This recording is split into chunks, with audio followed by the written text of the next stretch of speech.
¿Qué tal? Buenas noches. Bueno, ahora sí comenzamos formalmente la cursada en cuanto a lo teórico, ¿no? A la clase propiamente dicha. En este primer encuentro virtual asincrónico nosotros vamos a dedicarnos a abordar el contenido de la unidad 1 del programa.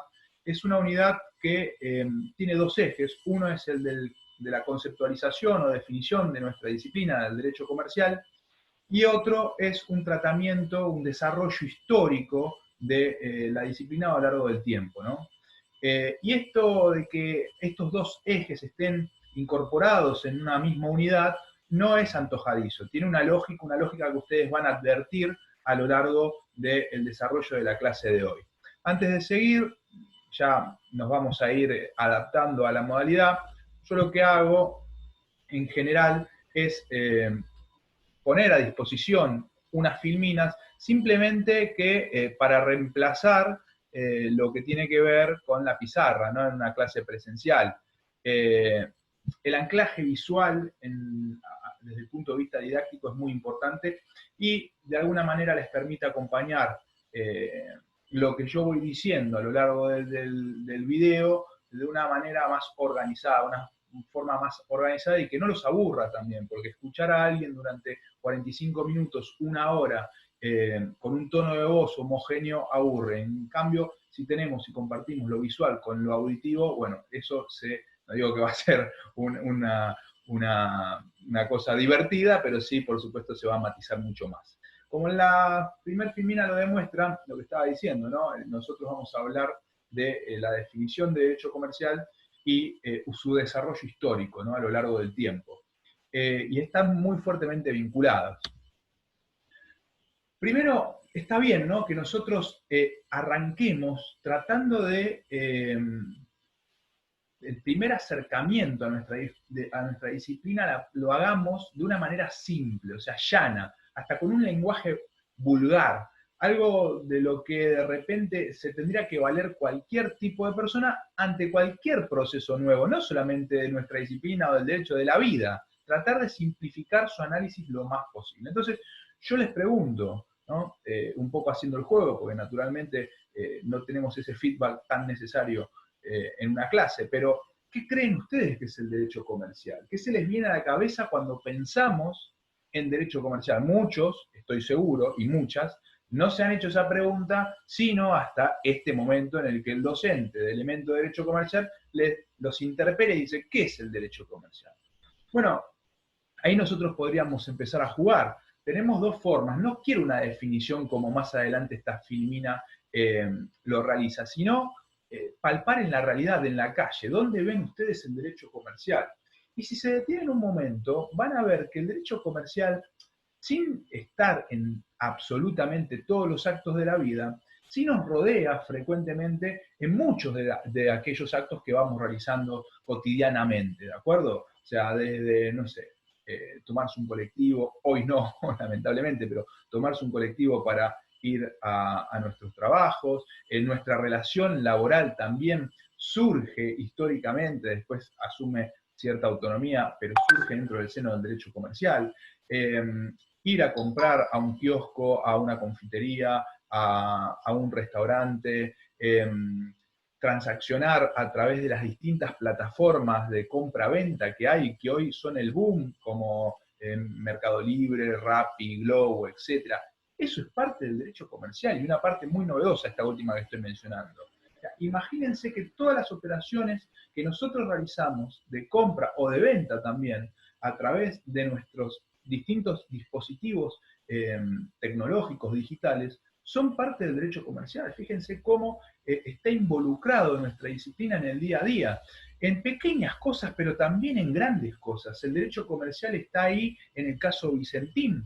El derecho comercial, por supuesto, que tiene una fuerte incidencia también en la negociación de la deuda entre el Estado Nacional y los acreedores internacionales. Entonces, desde lo pequeño hasta lo muy grande, el derecho comercial nos rodea. Nos rodea con institutos muy particulares de nuestra disciplina, como por ejemplo son los títulos de crédito, el cheque, el pagaré, la letra de cambio, con procesos muy particulares también de nuestra disciplina, como son el concurso preventivo de acreedores o el derecho societario, pero también en cuestiones que son comunes a prácticamente todas las personas, todos los individuos que forman parte de una sociedad, como el manejo del dinero como mecanismo de cambio, como la compra de determinadas mercaderías, determinados víveres en el día a día para poder abastecer a nuestro hogar, a nuestra familia. Entonces, realmente el derecho comercial está por todos lados, ¿de acuerdo?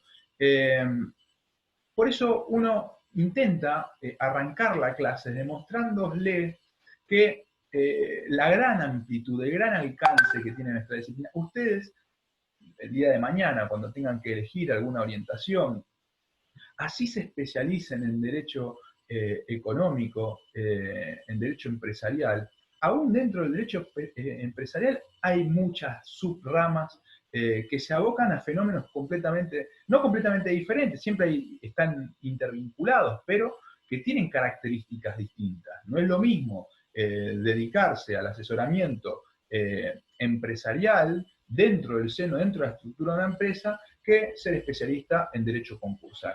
Entonces, es realmente muy vasto nuestra disciplina. Y no solamente es vasta dentro de un recorte temporal actual, moderno, ahora, en el ahora, sino que también es muy vasto cuando se hace un análisis retrospectivo de nuestra disciplina, cuando se mira a lo que hoy consideramos como derecho comercial en sus antecedentes. ¿Qué pasó con nuestra disciplina a lo largo del tiempo? ¿En qué momento nació? ¿En qué momento surgió?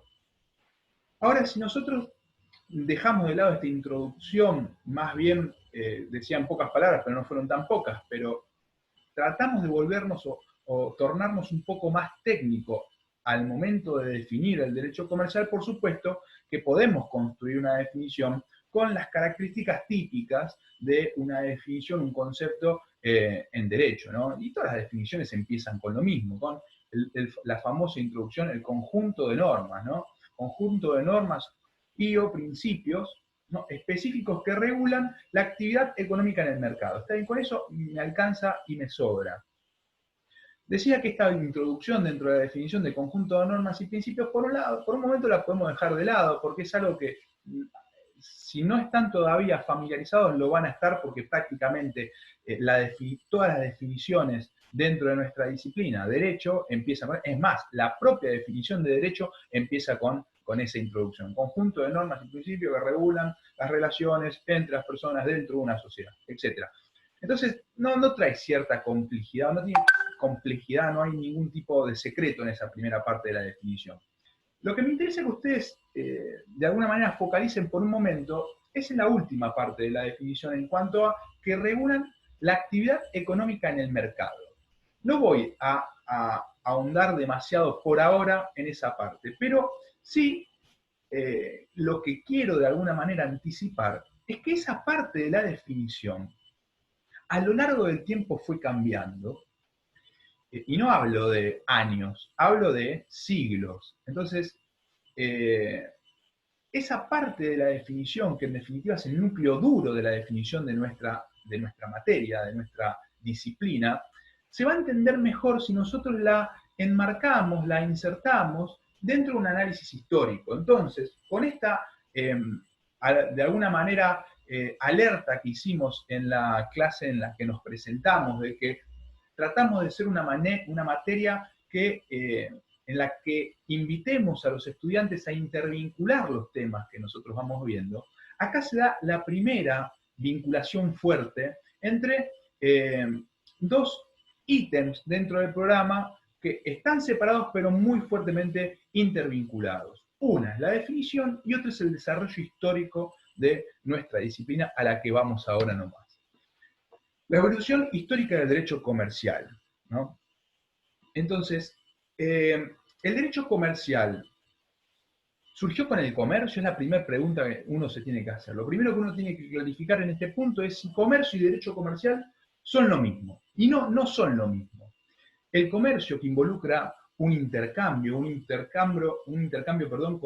con cierta animosidad de lucro, de ganancia, y no esa animosidad de lucro, de ganancia en el sentido más bien del modelo capitalista que hoy nosotros pensamos, sino en las ganancias tan modesta, quiero que se remonten por un momento a las comunidades, a los pueblos primitivos, ¿no? En los cuales la antropología, la historia se han especializado mucho, ni siquiera el Antiguo Oriente, sino más atrás todavía, pueblos realmente muy primitivos en cuanto a su organización, muy modestos en cuanto a su estructura.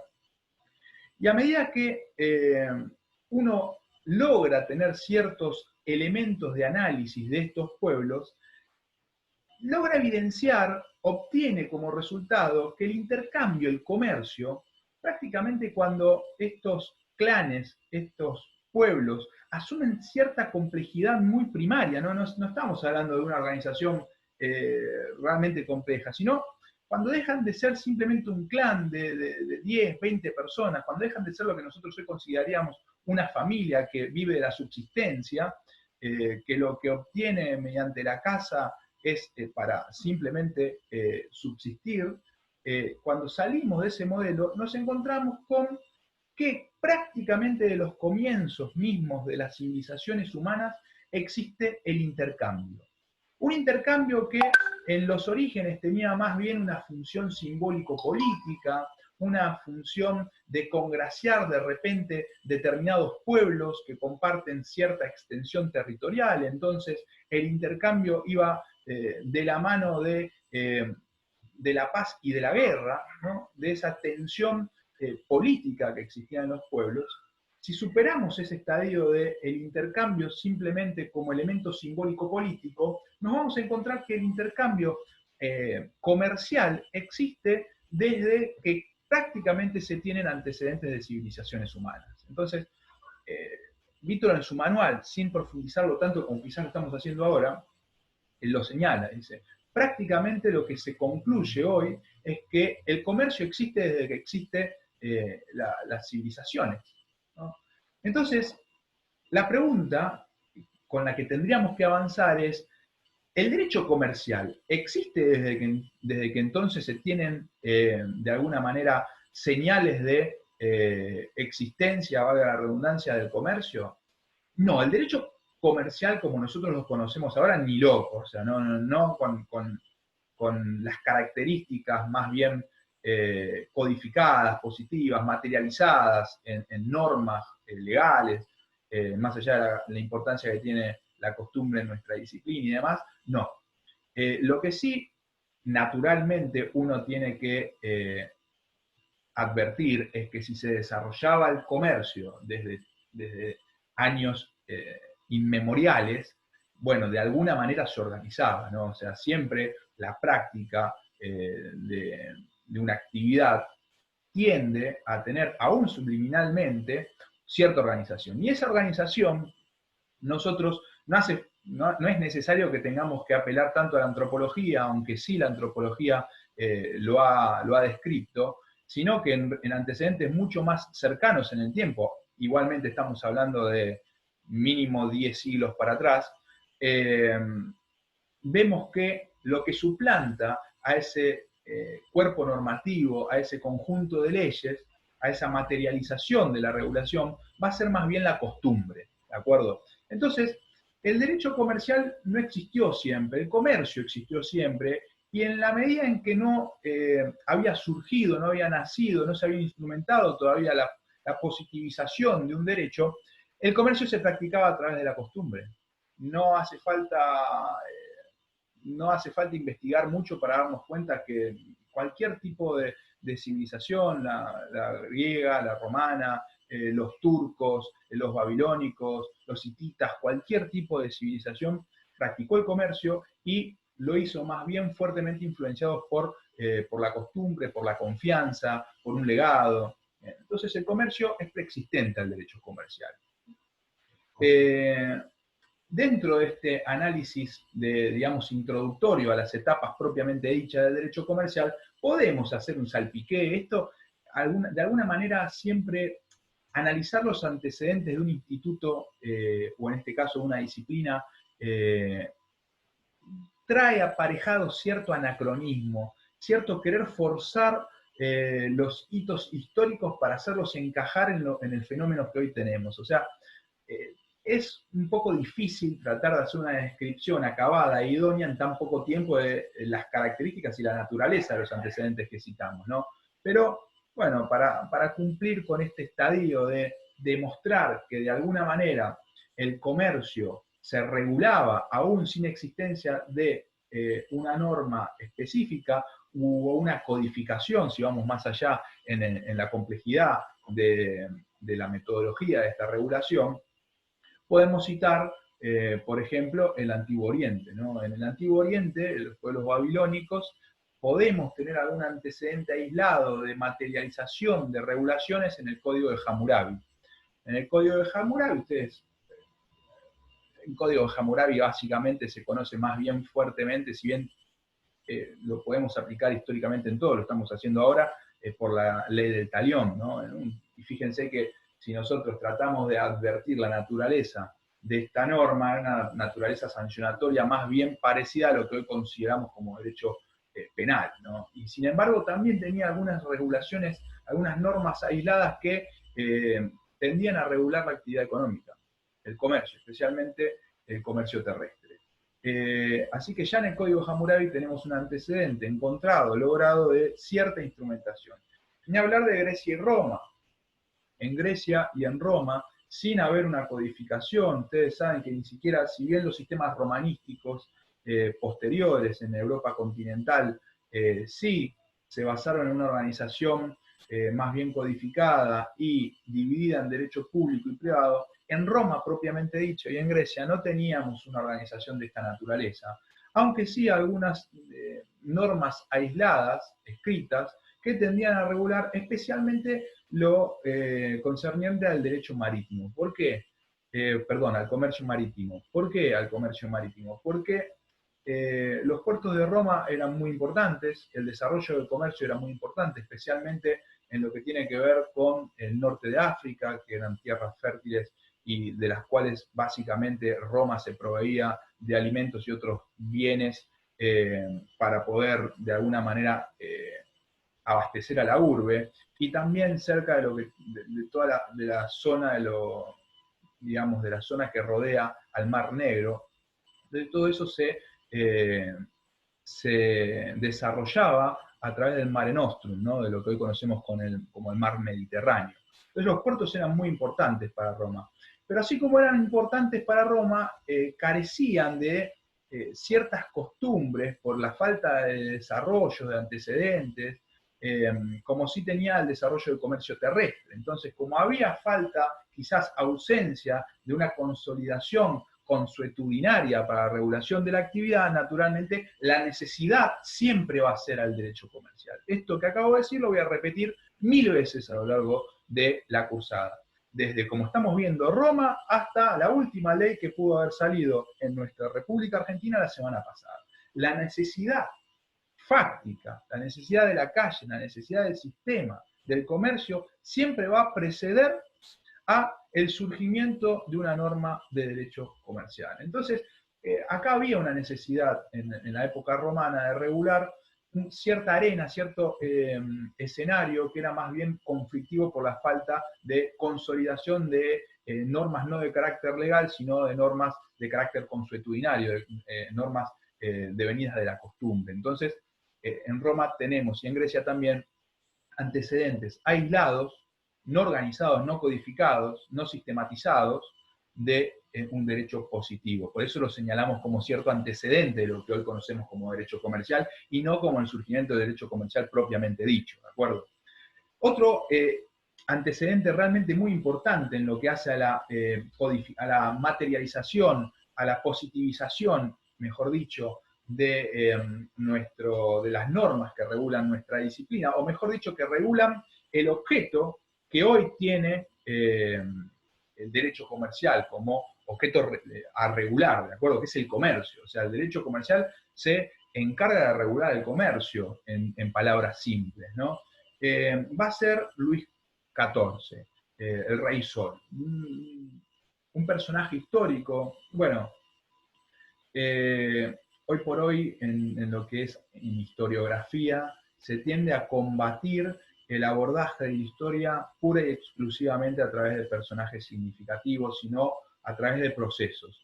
Sin embargo, es para aquellos que lo quieren hacer, digamos, amateurmente, tienen ganas de leer biografías y no meterse en un análisis un poco más profundo y quizás un poco menos amable para la lectura en corrientes historiográficas, recomiendo que analicen o estudien o vean, aunque sea alguna serie que las hay, como Versalles de Luis XIV, porque es realmente muy interesante.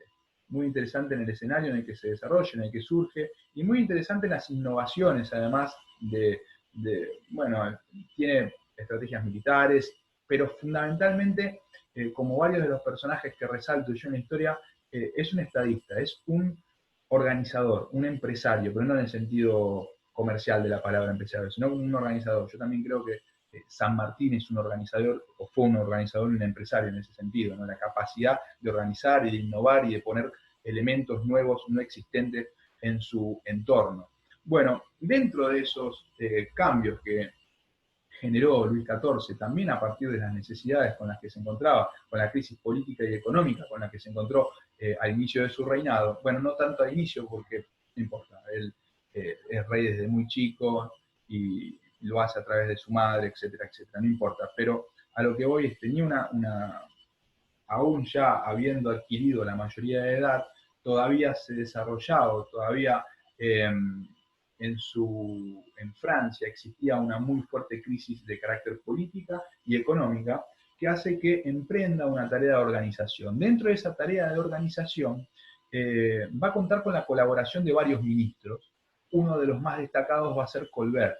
Colbert, su ministro de Justicia, una de las, bueno, no es de justicia técnicamente hablando, pero hacía las veces de lo que hoy conocemos como ministro de Justicia, uno de los grandes hitos, por lo menos desde el punto de vista de lo que a nosotros nos interesa, que es el derecho, va a ser las ordenanzas. Las conocidas ordenanzas de Colbert son ordenanzas, son dos cuerpos normativos legales, uno tendiente a regular el comercio terrestre y otro tendiente a regular el comercio marítimo. Básicamente lo que hace Colbert va a ser compilar una serie de normas que hasta ese momento se encontraban aisladas, muchas de base romana, y nutrido también con la costumbre, tratar de sistematizar un orden. El primer antecedente serio de querer sistematizar nuestra disciplina sin llegar a ser, digamos, una disciplina autónoma como conocemos hoy, con los requisitos que se necesitan para ser considerada una disciplina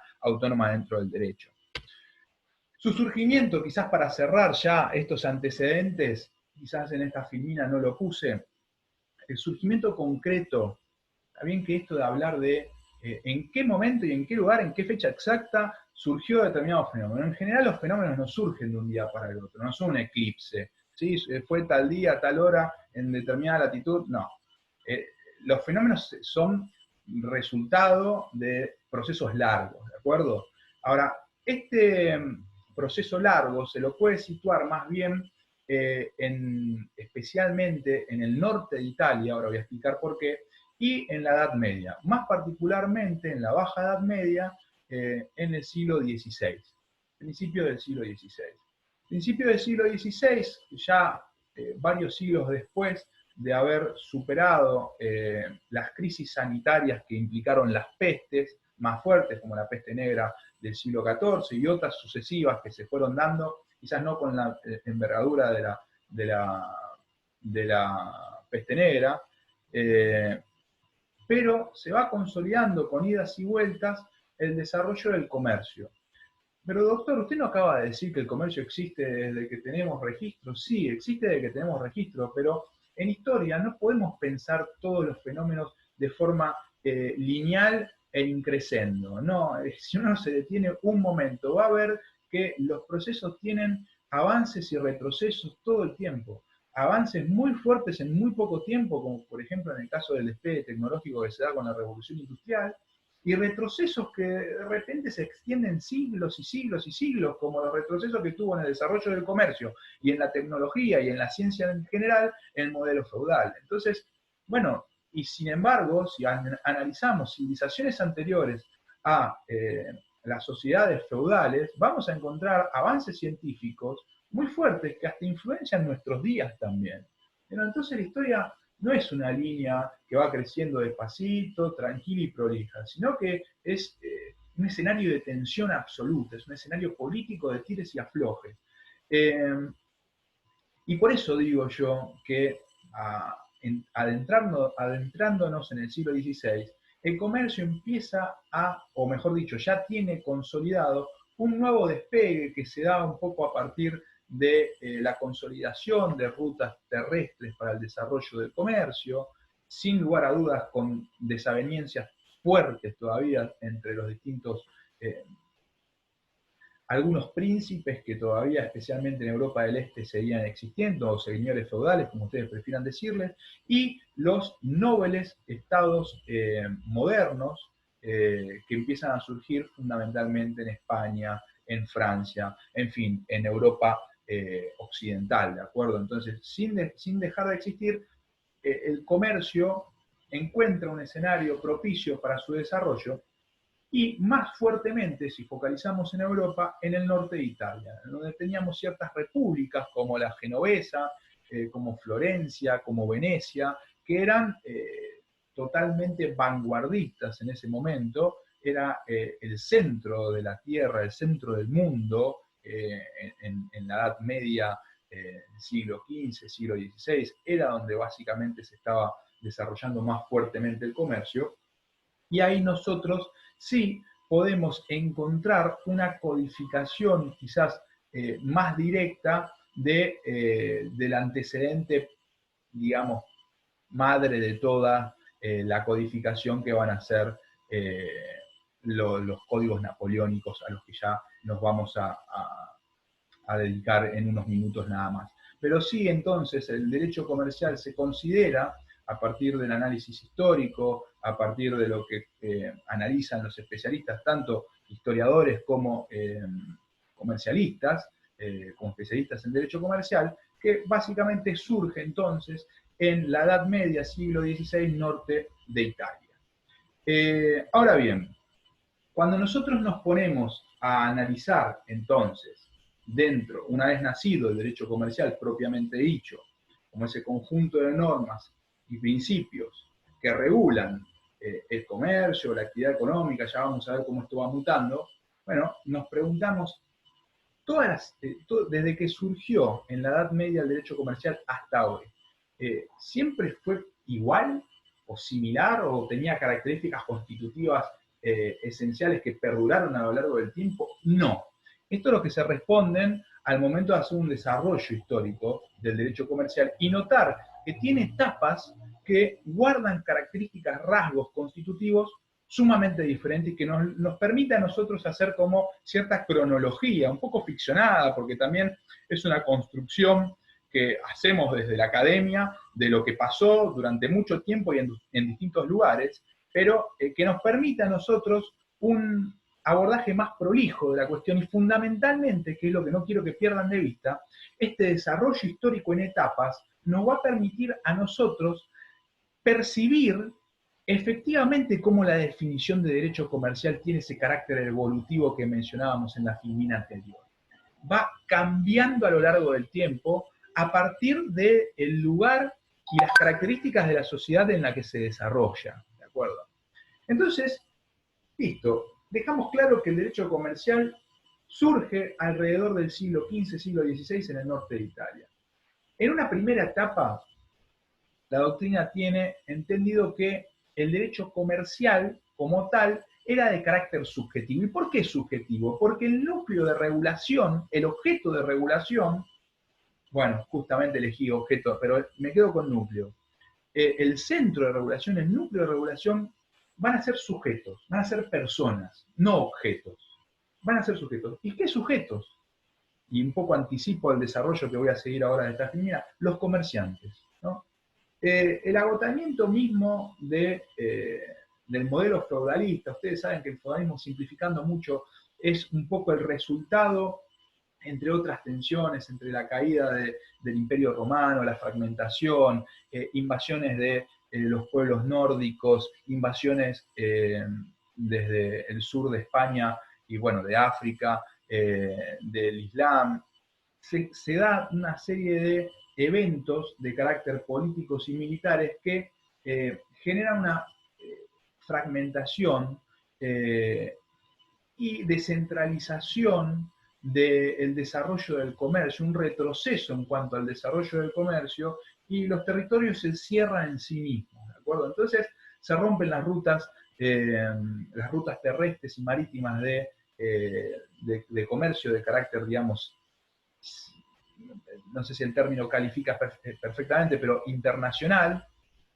y es como que se ensimisma el sistema, ¿de acuerdo? Bueno, así como todo proceso tiene su desgaste, su erosión a lo largo del tiempo, si bien el feudalismo fue un modelo que perduró durante muchísimo tiempo, después de esta erosión, del agotamiento mismo del feudalismo, que se da un poco a partir también de una circunstancia estrictamente fáctica, una necesidad, se empieza a agotar el feudalismo, y uno de los síntomas más fuertes del agotamiento es la incapacidad de poder sostener, aunque sea en el nivel de subsistencia, a las personas. O sea, especialmente el feudalismo se desarrolla en un ámbito rural, agrario, en donde el problema se da cuando muchos de estos, del campesinado que estaba de alguna manera emplazado en el campo europeo, por distintas tensiones que se dan dentro del sistema, no logra mantener su límite mínimo de subsistencia, o sea, no logra alimentarse. Y cuando una familia o una persona no logra alimentarse, le quedan dos vías: o adaptarse o morir. Entonces, lo que se da es un proceso de migraciones, no de la migración de un punto A a un punto B, sino totalmente descontrolada, un poco caótica, en donde de alguna manera el patrón va a ser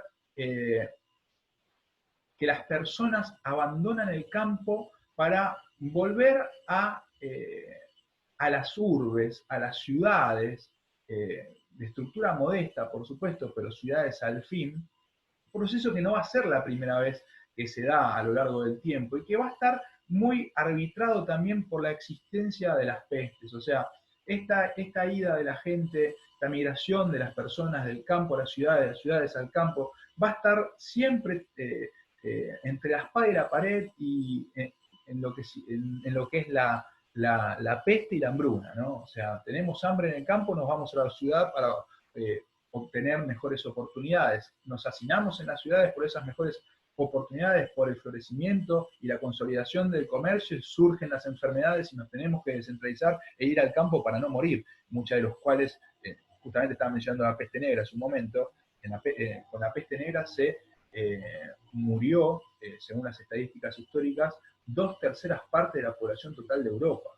Estamos hablando, imagínense esos números hoy, una catástrofe impresionante. Entonces, siempre estas olas migratorias van a estar de alguna manera condicionadas por el hambre, la hambruna, el clima también, la geografía y la cuestión de las enfermedades, ¿no? Ahora bien, en el punto en particular al que nosotros estamos hablando, ya entrada fuertemente o promediando la Edad Media, esta erosión, este agotamiento del feudalismo produce una nueva ola migratoria de campesinado hacia las ciudades, lo que genera nuevamente el florecimiento, el surgimiento, la ampliación de las ciudades, de las urbes.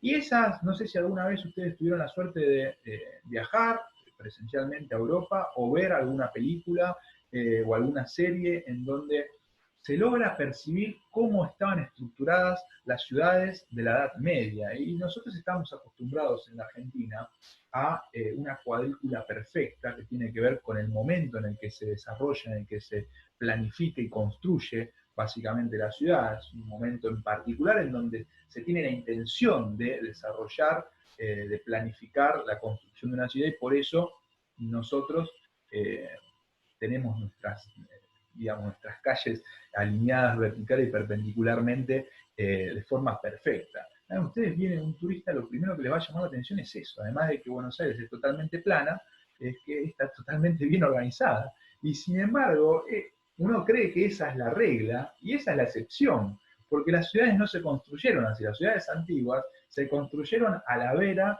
de los vaivenes políticos y económicos de las sociedades. Entonces, van a ver que tenemos un casco histórico que en general estaba amurallado, y después tenemos otro cinturón y vuelve, en Roma pasaba esto, no había una única muralla, había como, si mal no recuerdo, 5 líneas distintas de muralla. ¿Y por qué se amurallaban 5 veces? ¿Por una cuestión militar estratégica? Bueno, puede ser, en algunos casos sí había 2 o 3 murallas, pero eran estrategias militares que tenían que ver con una única edificación. Ahora, cuando nosotros tenemos un casco histórico murallado, después tenemos 1 kilómetro, otra muralla, o 2 kilómetros y otra muralla, ¿qué está pasando ahí? ¿Por qué tenemos esos distintos anillos? Bueno, básicamente está dando cuenta, se está dando testimonio esta situación de lo aleatorio que fue el surgimiento o la consolidación de estas metrópolis, ¿no? Eh, volviendo con la migración de la gente del campo a las ciudades, alrededor de la infraestructura urbanística se empiezan a generar como villas, ¿no? Lo que se llamaban burgos, que básicamente lo que podía llegar a pasar o sigue pasando hoy en la ciudad de Buenos Aires con relación al primer cinturón, segundo cinturón y tercer cinturón de la provincia de Buenos Aires. Las grandes ciudades son imanes desde tiempos remotos de las personas que no encuentran oportunidades en otros lados, y se genera esta crisis urbanística. En su momento teníamos estos burgos, ¿no? En estos burgos, esto no es algo que pase de un día para el otro, ¿no? Pero empiezan a surgir personajes, más allá de la inestabilidad inicial típica de una villa que se genera a partir de personas que vienen con una mano atrás y con la otra adelante, y sin más que hacer que o sin otro recurso más que su fuerza de voluntad y algún conocimiento, algún oficio en particular.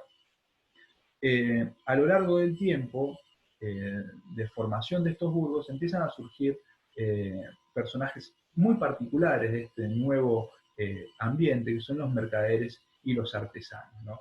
Los mercaderes los mercaderes y los artesanos siempre existieron históricamente. Cuando hablamos de o puntualizamos algún personaje o Benito en particular, es porque encuentra determinado fogoneo que no tuvo antes, ¿no? Y además un arraigo, ¿no? Antes los mercaderes existen desde siempre, desde la época de Cristo hasta nuestros días, bueno, no tanto nuestros días, pero hasta los días que estamos hablando ahora, y eran personas especializadas en transitar estas rutas comerciales que unían Asia y Europa. Entonces, pero con este surgimiento, consolidación de los burgos, nutridos de la gente que venía del campo, empieza a aparecer un mercader y un artesano más bien arraigado a un territorio en particular, a un lugar en particular, ¿no? A desarrollar una profesión. Una profesión, una actividad con arraigo distinta a lo que existía hasta ese momento, ¿no? Y que se construye dentro de una sociedad de un feudalismo desgastado y también, digamos, o dentro del desarrollo de lo que sería un Estado moderno incipiente, y advierte que en ese espacio institucional, en ese Estado construido a la vera de sus intereses, no había espacio de protección justamente para sus intereses. Esos intereses los tienen que proteger por motus propio, y estamos siendo reduccionistas, ¿no? Es un fenómeno mucho más complejo, pero si el sistema no te protege, lo que tiende a hacer el ser humano es protegerse de forma individual, o por lo menos juntarse con las personas con las que reúnen ciertas características en común y generar una protección colectiva. Y esto es lo que hacen los mercaderes y los artesanos. Se conglomeran, se unen y generan los gremios o corporaciones que nada o poco tienen que ver, no, nada tienen que ver con los gremios que nosotros tenemos o conocemos hoy en día, ¿de acuerdo? ¿Qué eran estos gremios o corporaciones? Eran asociaciones profesionales que tenían una forma, un régimen especial. Y ese régimen especial se caracterizaba eh, primero por la autorregulación, o sea, estas asociaciones profesionales, estas corporaciones se regulaban a sí mismas, se dictaban sus propias normas. Y no solo dictaban sus propias normas, sino que tenían una jurisdicción especial, es decir, que los mercaderes y los artesanos en el desarrollo de su actividad se juzgaban a ellos mismos, tenían sus propios tribunales. Esos jueces se llamaban cónsul, y los organismos se llamaban consulado, que eran, insisto, el órgano judicial, si se me permite el paralelismo, de las corporaciones. O sea, tenían sus propias normas muy fuertemente influenciadas todavía por la costumbre y los propios, una forma de juzgamiento autónoma, ¿de acuerdo? Pero no solo eso, sino que estas asociaciones se caracterizaban por un manejo monopólico del mercado. Era tan caótico el tema de la sobreproducción en este momento para una sociedad que, si bien en crecimiento todavía sigue siendo modesta, que para evitar la sobreproducción los gremios se regulaban. Se regulaban de forma monopólica, o sea, teníamos un gremio que se dedicaba a la vestimenta, otro que se dedicaba al calzado, otro que se dedicaba a determinados alimentos, como lo que tiene que ver con el pan, etc. Trataba de estar todo organizado. Claro, lo estoy recontrasimplificando porque había también, se pisaban en competencias, había tensiones, discusiones, peleas, a veces que costaban la vida de los propios miembros de estas corporaciones, pero la idea era de organizar monopólicamente el mercado, ¿de acuerdo?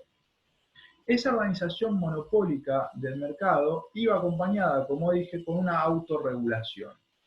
Y lo más importante es que dentro de esta autorregulación, las corporaciones, por su propia potestad, podían determinar quién eran miembros y quiénes no.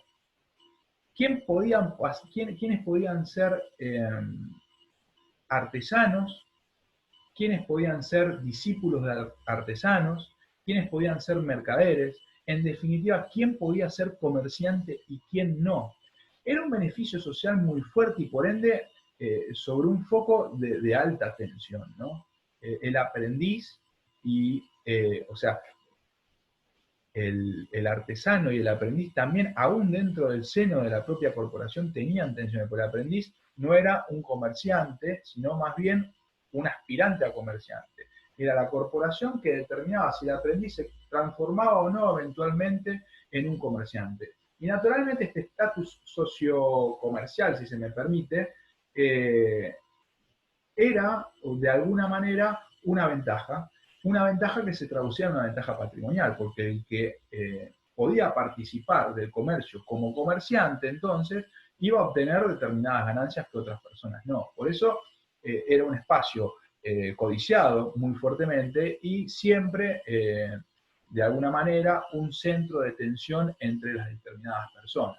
Entonces, un poco poniendo blanco sobre negro sobre esta etapa, comerciante iba a ser solamente aquel que la corporación le diera, lo incorporara como integrante, lo incorporara como comerciante.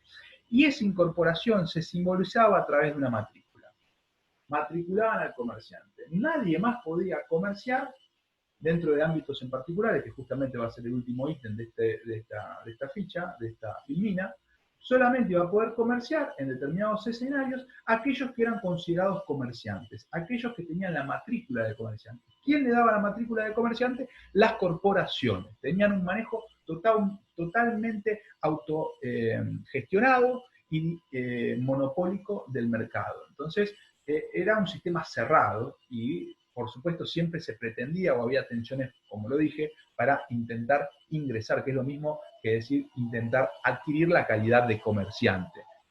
Si se quiere, y anticipando un poco la filmina que viene, no había libertad de comercio. No cualquiera podía comerciar, sino que para comerciar tenía que ser específicamente un comerciante. Y para ser comerciante tenía que ser habilitado por la corporación. Por eso es una etapa subjetiva, porque acá lo que el derecho comercial, ese conjunto de normas fuertemente influenciadas por la costumbre, que de alguna manera van a practicar especialmente los cónsules a los que me refería hace unos minutos, va a estar guiado, va a estar centrado, va a estar enraizado en la figura del comerciante, ¿no? La figura del comerciante barra corporación, porque las dos cosas van de la mano.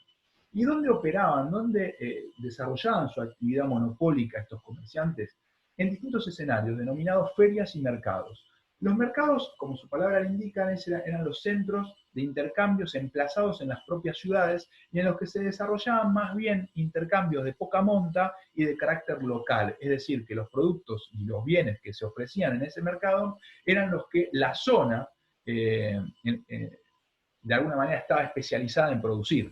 ¿no? Ustedes saben, hoy vivimos un país globalizado, pero aún todavía tenemos resabios. Sabemos que Cuyo es especialista en aceites y en vino. Bueno, esto en la antigüedad era así a nivel global. O sea, cada área se encargaba de producir determinado bien, ¿de acuerdo? Por eso era tan importante el intercambio entre Asia, especialmente con bienes de lujo, como la seda, especias, que venían por las rutas justamente homónimas, las rutas de la seda, desde los más recónditos espacios de China hasta los últimos mercados de Portugal o de Gran Bretaña. Y de Europa fluía hacia el otro continente más bien materias primas, oro, plata que venían de América en su momento, o sea, todavía no estamos ahí vamos pisándonos un poquito antes de 1492 y después, pero como sea, en su momento cuando Europa se hace del oro y de la plata americana, también fluyen hacia Asia. Y bueno, este intercambio eh, genera que de vez en cuando en las ciudades y de la mano del desarrollo de este comercio internacional, se emplace ya no el mercado local, donde los bienes son de subsistencia, de poca monta y en los que se especializa, digamos, la zona, y empiezan en el calendario, digamos, anual, en las determinadas ciudades, una o dos veces al año se desarrollaban ferias internacionales, en donde venían mercaderes que, como dije, quizás venían arrastrando desde China, pasando por Medio Oriente, pasando por Turquía, pasando por Europa del Este y terminaba en los mercados de Europa occidental trayendo bienes de un consumo no habitual a las zonas. En esos, digamos, mercados calificados, a esos mercados calificados en donde había comerciantes internacionales, en donde básicamente se les daba el permiso de poder y las garantías de poder comerciar, se lo denominaban ferias. Entonces, si se me permite, quizás la diferencia más, podemos hablar horas sobre mercados y ferias, seguramente este cuatrimestre hagamos una clase especial de todo esto, en donde quizás algunos colegas historiadores vengan a, a desarrollar un poquito más el tema. La diferencia principal entre mercados y ferias, uno es su carácter local y el otro es su carácter internacional y la calidad de los partícipes, ¿no?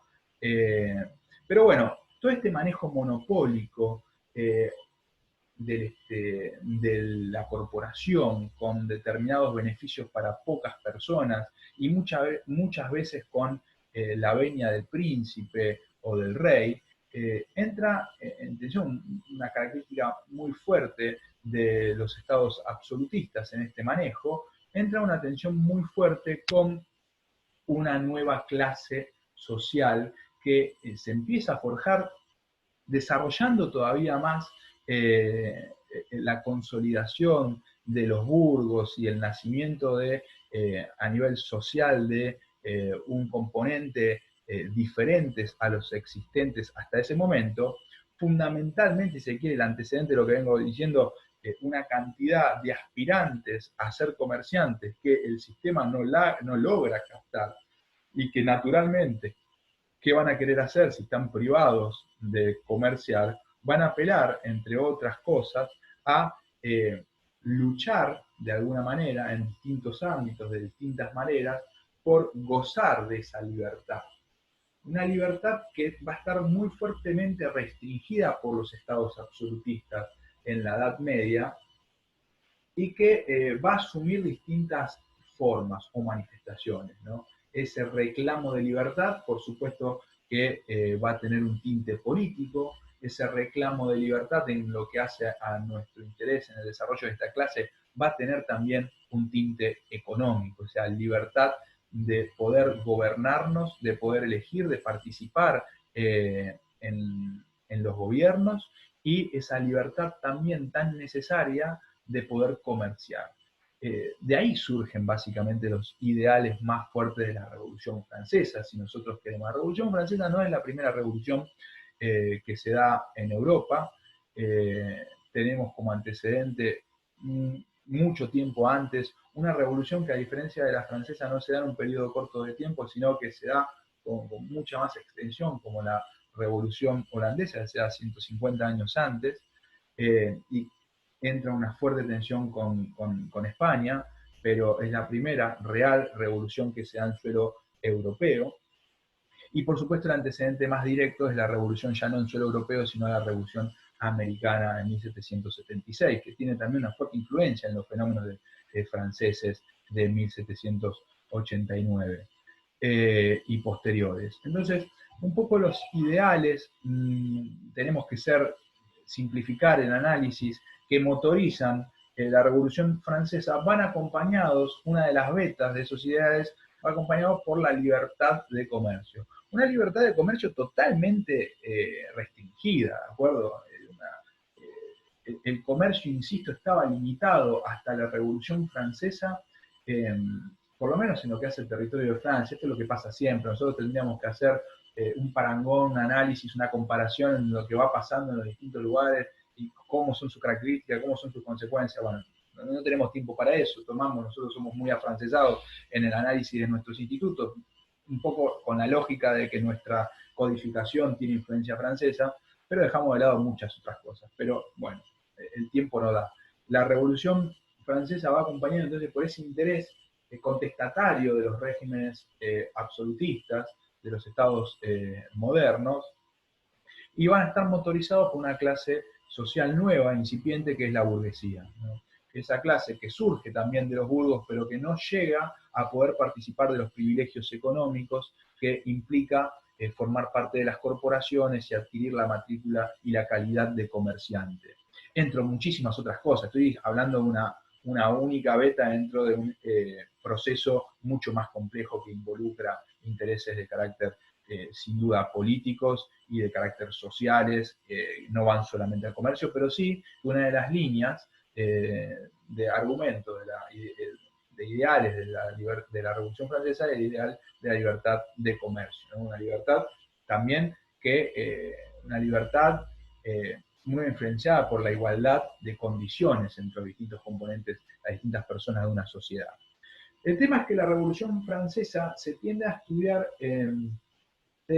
uno siempre dice, bueno, ¿cuándo fue la Revolución Francesa? Fue el 14 de julio de 1789. No, la Revolución Francesa es un proceso recontra complejo, largo, tiene distintas etapas, tiene una etapa conservadora, una etapa vacilante entre la tensión del conservadurismo y el radicalismo, tiene una etapa totalmente radical y sangrienta, y entonces, bueno, vamos a encontrar que el complejo, que el fenómeno que nosotros tratamos de simplificar o denominar simplemente como Revolución Francesa 1789 es mucho más extenso que eso, ¿no?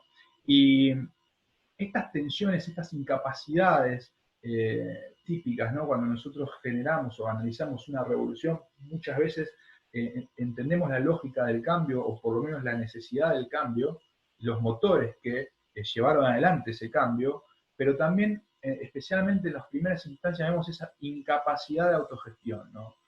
Por falta de, primero, una determinada, digamos, experiencia, y también porque en general las fuerzas que llevan adelante una revolución no son homogéneas.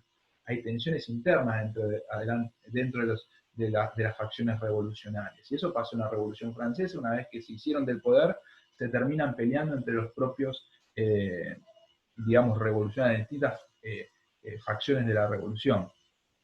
A toda esta gran, a todo este gran conflicto lo va a suceder lo que también tiende a pasar históricamente cuando una revolución instaura un nuevo sistema y ese sistema no se logra dar un gobierno y no logra tener cierta estabilidad. En general aparece un personaje que nuclea potestades extraordinarias y que básicamente es llamado para lograr un orden inexistente hasta ese momento. Podemos citar mil ejemplos. En el caso de la Revolución Francesa, vamos a tenerlo a Napoleón. Algunos historiadores sitúan a Napoleón dentro del proceso mismo de la Revolución Francesa, o parte integral, y otros dicen, no, cuando llega Napoleón, la Revolución Francesa termina. Lo cierto es que a lo que a nosotros nos interesa primero es entender que la Revolución Francesa, en lo que respecta a nuestra disciplina, ataca, entre otras muchas cosas, esa falta de libertad de comercio. Esa falta de libertad de comercio que estaba dada por el manejo monopólico que tenían del mercado las corporaciones. Acuérdense que la primera etapa es una etapa subjetiva porque se fijaban en el sujeto. ¿Qué sujeto? El comerciante. ¿Y quién era comerciante? El que la corporación, que tenía un manejo monopólico y autogestionado, decía. Entonces la revolución ataca, fundamentalmente desde el punto de vista legal, lo podemos anclar esta premisa, esta afirmación en la ley Chapelier, que es una ley, fíjense ustedes qué paradójico esto, si hablamos de la Revolución Francesa como el hito de los ideales de la libertad y la igualdad, la ley Chapelier dentro de la Revolución Francesa impide la libertad de asociación. ¿Y por qué? Porque básicamente, por eso no podemos analizar todo fuera de un contexto, porque si no analizamos la ley Chapelier en su contexto la malinterpretamos, así pasa con todo. La ley Chapelier surge justamente porque, ¿qué está combatiendo? Y ahora ustedes lo saben, está combatiendo básicamente las corporaciones. Está tratando de darle un marco legal a la desaparición, extinción, prohibición, mejor dicho, de las corporaciones, ¿no?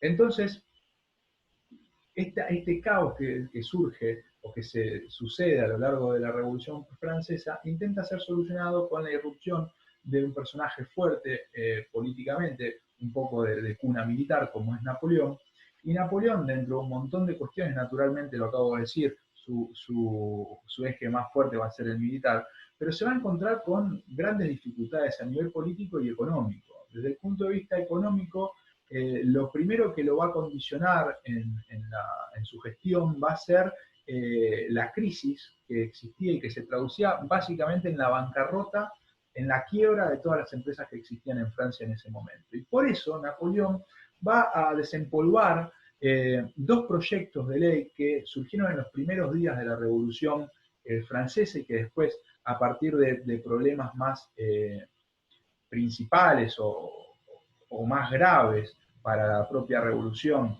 que el de codificar o organizar un sistema legal, fueron cajoneados, hablando mal y pronto, y los desempolva especialmente al Código de Comercio, al proyecto del Código de Comercio, por la necesidad de una ley de bancarrotas, de un remedio jurídico, el antecedente más fuerte o más remoto de lo que nosotros hoy conocemos como ley de concursos y quiebra en nuestro sistema legal. Y eso es lo que más fuertemente le va a interesar a Napoleón, sacar una ley de concursos y quiebras que le dé un remedio por una posibilidad de supervivencia a las empresas que estaban transitando una crisis económica muy fuerte en la Francia de aquel entonces. Entonces, de apurada, en 1806 salen estos dos códigos que para los juristas de ya aquel entonces van a ser códigos que fueron proyectados en 1801, si mal no recuerdo, y que terminan siendo legislados, promulgados en 1806, 1807, Código Civil y Código de Comercio. Primero el Código de Comercio, por la necesidad que les acabo de comentar, y para algunos juristas va a ser un código que cuando surge, cuando sale, cuando se promulga, cuando entra en vigencia, ya está desactualizado. Este código se encuentra ante una dificultad, el Código de Comercio, a ese me refiero. Nosotros en la primera etapa, decíamos que el derecho comercial era el conjunto de normas tendientes a regular la actividad desarrollada por los comerciantes. Bien. ¿Y quiénes eran los comerciantes? Los que definían las corporaciones. Ah, perfecto. Entonces es un sistema cerrado de interpretación sencilla y no traía muchas dificultades. Quien era comerciante realizaba actividad participada del comercio y tenía que ser regulado por esta jurisdicción especial que en definitiva daba lugar a la intervención de los cónsules, ¿no? Sus propias normas reguladas por sus propios jueces. Bien. Ahora, hecha la revolución, borrado un plumazo las corporaciones, ¿cómo regulamos el comercio? Esto dentro de un montón de otros problemas, porque el derecho comercial ya no sabemos cuál es la frontera, cuál es el alcance del derecho comercial. Este es el problema con el que se encuentra el legislador de la Francia postrevolucionaria. Antes, el derecho comercial se encargaba de regular la actividad del comerciante. El comerciante era el que definía la corporación. Ahora, ¿quién es comerciante? Si nosotros apelamos a la libertad de comercio y a partir de la Revolución Francesa todos podemos comerciar, si hay realmente libertad de comercio, ¿quién es el comerciante? Y bueno, todo el que realiza actos comerciales, todo el que practica actos de comercio. Bueno, está bien, pero ¿y cuáles son los actos de comercio? Porque antes los actos comerciales estaban definidos a partir del comerciante y no a la inversa. Ah, bueno, entonces tenemos que definir, se dice el legislador postrevolucionario, el acto de comercio. Vamos del objetivo, desde un elemento objetivo, a trazar el alcance, a determinar el alcance del derecho, la competencia del derecho comercial. Que en definitiva, en esa parte de la definición de derecho comercial que hablábamos al principio, es básicamente eso, establecer en esa parte de la definición el alcance de nuestra disciplina. Bueno, está bien, no lo hagamos a través del comerciante porque hemos borrado las corporaciones, hagámoslo a través del acto de comercio. Definamos acto de comercio y ahí surge el problema, la dificultad que yo señalo en la Filipina. Para el legislador francés fue imposible encontrar una definición legal que englobe, ni siquiera doctrinaria, que englobe todos los actos considerados de comercio que se habían practicado históricamente en la realidad. No fue posible obtener una definición universal de todos los actos que conformaban la actividad comercial hasta ese entonces. Se intentaron distintos ensayos, el más interesante en este sentido es de un jurista italiano de principios del siglo XX, Rocco, cuya tesis doctoral es básicamente una definición de acto de comercio, y aún así esta definición fue muy fuertemente criticada desde la doctrina por insuficiente. Entonces, ni hablar de que en este entonces tampoco, digamos, en el momento de Napoleón, el legislador pudo diagramar una definición. Y entonces el tratamiento que se le da en el Código Napoleónico no va a ser a partir de una definición, sino va a ser a partir de una casuística enunciativa. El Código Napoleónico, el Código de Comercio Napoleónico, en vez de definir acto de comercio, va a decir, van a ser reputados acto de comercio los siguientes casos. Y enuncia casos de acto de comercio. Y esto es captado por ustedes saben que el Código de Comercio, ya lo vamos a ver en las próximas clases, pero nuestro Código de Comercio es proyectado por un jurista uruguayo, Acevedo su nombre, con colaboración de Bles Arfel también, pero digamos que quien dirigió la obra fue Acevedo. Y así como Vélez en el desarrollo del proyecto del Código Civil fue fuertemente influenciado por los códigos napoleónicos, entre otros antecedentes, pero más bien fuertemente influenciado por estos, Acevedo también. Y adopta esta teoría del acto de comercio para estructurar también nuestro sistema legal en lo que hace al derecho mercantil. Entonces, la falencia más fuerte es no poder definir este objeto que va a ser el núcleo duro en esta etapa del acto de comercio y que de alguna manera va a delimitar a nuestra disciplina, sino que se produce un tratamiento enunciativo. Un tratamiento enunciativo que ya era viejo en el Código Napoleónico de 1806 y que en el código, en el proyecto que se hace ley de 1859/62, porque es un proyecto que primero es para la provincia de Buenos Aires, que estaba desagregada, estaba separada de la Confederación, y posteriormente, a partir de su nueva reincorporación a la Confederación, ese código de comercio provincial se va a nacionalizar, por eso 59 en cuanto a la provincia de Buenos Aires, 62 en cuanto a su nacionalización. Eh, este código ya va a estar construido sobre un andamiaje que en 1806 era viejo. Imagínense acá, eso fue tan necesaria la reforma que se va a dar en 1889, porque el código que entra en vigencia en el 62 a nivel nacional ya era un código viejo. Y era un código viejo en 1806, era un código viejo en 1859/62.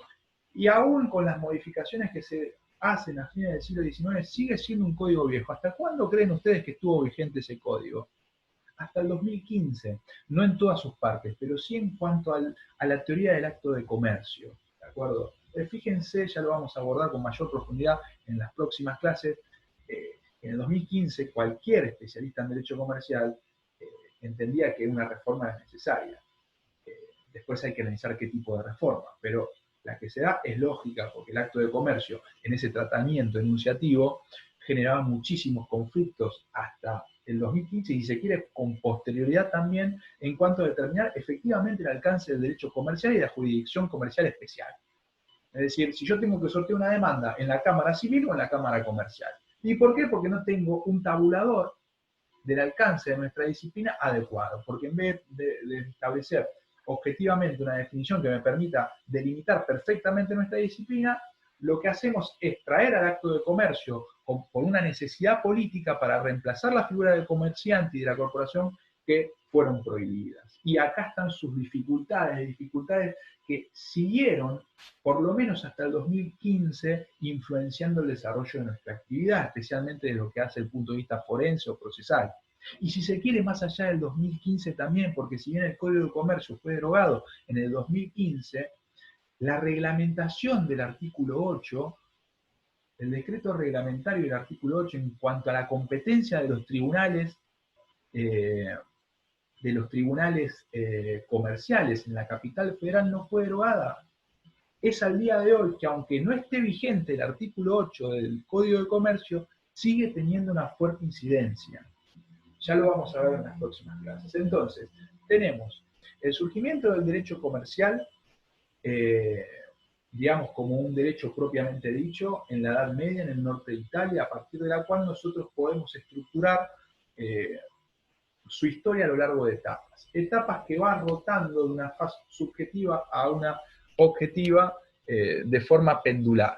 En la primera etapa hablamos de una etapa subjetiva porque el núcleo del objeto de regulación de nuestro derecho va a estar dado por la actividad que desarrolla el comerciante, el sujeto. El comerciante va a estar dado a su vez por la matrícula que le otorga la corporación. Revolución Francesa de por medio, entramos en una nueva etapa donde realmente hay un cambio paradigmático y nos encontramos frente a un sistema que reemplaza la figura del comerciante, una figura subjetiva, insisto, por una predominantemente objetiva, que es la del acto de comercio. Igualmente va a seguir influenciando de alguna manera la figura del comerciante, la regulación del derecho comercial, por supuesto, pero va a ser predominantemente objetiva, ¿de acuerdo? Entonces pasamos de una etapa subjetiva, comerciante, a una etapa objetiva, acto de comercio, autoría del acto de comercio, que incidió e influyó aún en nuestros días muy fuertemente nuestro sistema legal, ¿de acuerdo? Van a sobrevenir dos etapas más, la tercera y la cuarta, pero no se asusten, porque ya es mucho contenido histórico por hoy. Vamos a cerrar y lo voy a continuar la semana que viene este desarrollo histórico. Cierro tratando de invitarlos a ustedes a reflexionar cómo la propia definición de derecho comercial fue cambiando a lo largo del tiempo. Si yo les preguntara en este momento qué definición de derecho comercial podrían esbozar en la primera etapa, ustedes me dirían es un conjunto de normas destinado a regular la actividad del comerciante. Bien, porque el núcleo duro era el comerciante y la corporación. Ahora, en la segunda etapa, la definición se ayorna a los cambios sociales y pasa a ser la siguiente: conjunto de normas y principios tendientes a regular el comercio o los actos de comercio, ¿no? Más objetivizado. Y también va a ir mutando, va a ir evolucionando y adaptándose a la coyuntura en la tercera y cuarta etapa, ¿de acuerdo? Entonces, la definición cambia de la mano de las etapas en la propia evolución del derecho comercial. Y esa es la vinculación que quiero que ustedes vean, aprecien y sobre la que vamos a seguir hablando en el encuentro que viene. Esperando haber sido claro, me despido, agradezco la atención y les deseo a todos y a todas muy buen fin de semana. Gracias.